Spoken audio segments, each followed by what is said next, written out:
Hey guys, welcome back to the show. It is 6:07 p.m. on June 11th, 2020. Ugly, ugly day in the market. I think my biggest frustration as a trader and been doing this for a long time is number one, when I have a feeling in my gut or just feels like something is not right in the market. And did a video last night saying the market had topped out short term. It wasn't did the market top out or did we just have rejection? It was my opinion. I thought the market had topped out. There was a lot of the indicators I'm looking at, a lot of the complacency and some of the channel lines that I drew.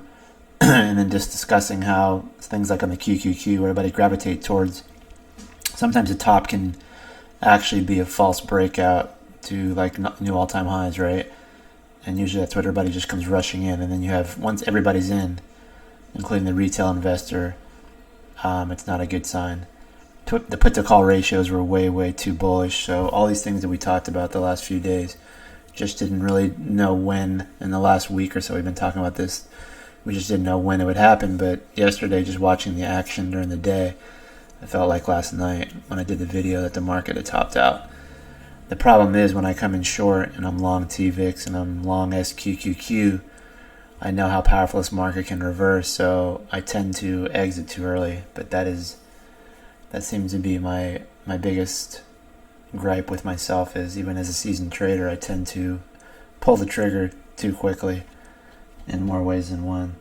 So looking at the Qs here, we talked about, I think I did a video 3 or 4 days ago wondering if this line, which we call the energy line, and there's two lines there, it's actually a channel because it was hard to tell exactly, to pinpoint exactly where we were at, so I kind of made it a variable.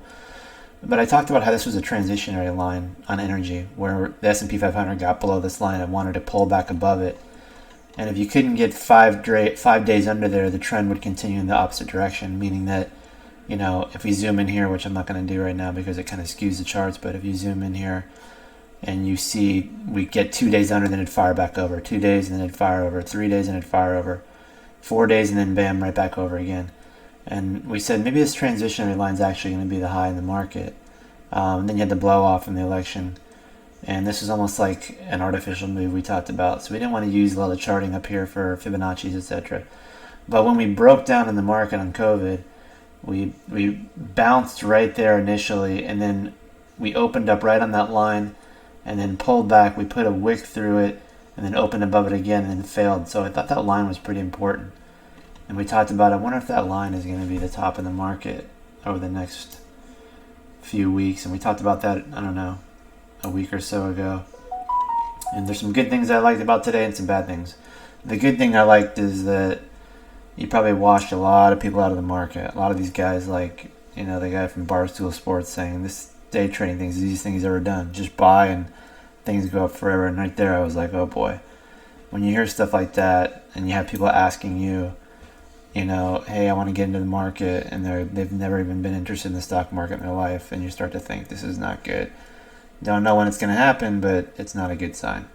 But we also talked about, can we have a bubble and a bull market at the same time?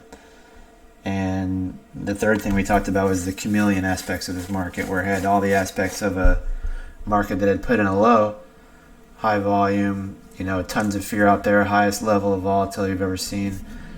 And then we reverse, and then the stages of denial for the bears, etc. Channel moving sideways, so everything looked pretty clean. What we didn't like to see is, number one, the complacency. Number two was the extension of the leg we talked about here. Instead of pulling back and consolidating, we had an extension blow off on the leg. And we talked about it in the Qs. We should have pulled back, and we didn't, and we extended it. And by extending it, we became very overbought and very complacent. Carl PM. So this is what I don't like about the market. I do like that everybody was washed out. And I don't like that we actually got back in our sideways channel. It would have been nice to bounce off that channel. And if we zoom in here, and this is probably going to get skewed, but I'll correct it. And you can see what I'm looking at here. And then I'll kind of give you an idea of where I think we're headed. So I know there's a lot of lines here, but this is the momentum line that I was concerned about holding. And the top on the channel, there's the touches there, touches there, touches there. None of these closes were just tails only. We're through there. And then we had a little bit more of a, not a momentum line, but a top prior channel line, which became resist or support now. And we rolled back over, and any type of market that was either going sideways or going to hold up should have bounced along this line and either gone sideways into some more consolidation before the next move, but we broke through that level, and oddly enough, the lower channel, and we can remove this to kind of clarify things. The lower channel, my phone's blowing up. The lower channel actually became resistance as soon as we opened up, and we just dropped right through there. Then we broke not only that channel, but the secondary channel, which was holding for a while, right? That's the one we back tested, right? Twice back testing it and fired back up. The one where we said this was the actual sideways channel, right? We back tested and I said that's very bullish. 2 times the close right on there without rejection. And then next thing you know, we gap and we're off to the races. So we failed at that channel there. We failed at this lower channel. And now we're inside this other channel. So that's the bad part about the market. The good part is the volume was tremendous. It's a double-edged sword though. A lot of velocity to the downside. Hard to just stop there and reverse, right? So most likely the scenario is you're going to go back test the inside channel line. You may even get up to some of the shorter term moving averages where I think we broke on the 20. And let me see where we're at here. Load steady set, Eagle daily. You might get back up and retest the 20-day moving, which yes, we did break that. So I'm going to zoom in on that. I kind of think that we have one more day of this, or at least some numbers to look at. And the number is more around 296, I believe. We're going to go test on SPY. I just don't know whether we bounce first or that we go straight to it tomorrow. So interesting, yeah, inside that channel there, and then you have 2 moving averages converging at the same time. I've been using the exponential, not the simple moving average on the 200, and then the 45-day for the shorter time frame.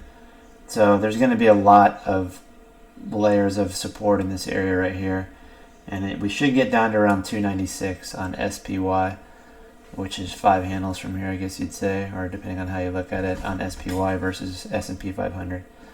But 295 should be the number we're looking at, where I'd feel a little bit more secure. I hate to buy after one day of selling, right? And it's not that I don't like to buy a single washout like this. I like to buy a single washout with massive volume like this at lower levels. I don't like to buy them when you've hit a major trend line like we talked about, and then you break inside of a channel. So we have a little bit of a dead cat bounce after hours here, I believe. Not that you want to chase TVIX either. I sold my TVIX. I sold my shorts today, my SQQQ. I guess you'd say I covered, but I sold my Qs short. I thought Qs had the most to give back because they'd run the most. But it looks like we're heading to 296, and I think we'll hold there. Sounds crazy, but I do not think this is the beginning of some massive move down. If it is, and we do break below there, then we're going to go touch this channel here and start this kind of sideways action again until we figure out what's going on with the economy and the market.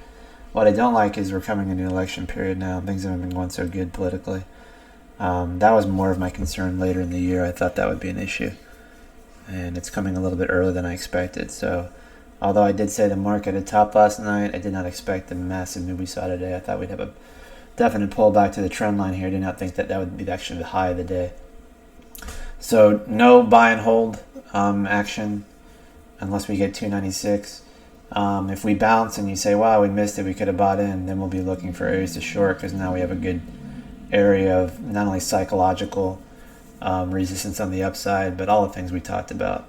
The market complacency. You probably had a lot of traders get washed out today too on margin calls. Boeing got crushed. I mean, the market did exactly what I expected to do. Everybody buys the first dip, and then when that didn't have any follow through, they sold it, and we broke down the rest of the day, and it was done. So no buy and holds on any longs until 296. Interesting stuff though is like Norwegian Cruise Lines hit some of the lower levels that we expected, where I think you can do a buy and hold in the 16s. That area can be breached, but you're going to get a lot of energy if this pulls into the 15s on Norwegian Cruise Lines. Boeing is the same thing. Fibonacci retracement, 160s, I'm sure. If you're looking for a long-term buy and hold. But yeah, if we do bounce tomorrow, I don't feel like you missed it. I think we'll have a better setup shorting if we do get back up to the 308, 309 area. I think your initial resistance is actually going to be around 304, 305, but look for 296s on SPY.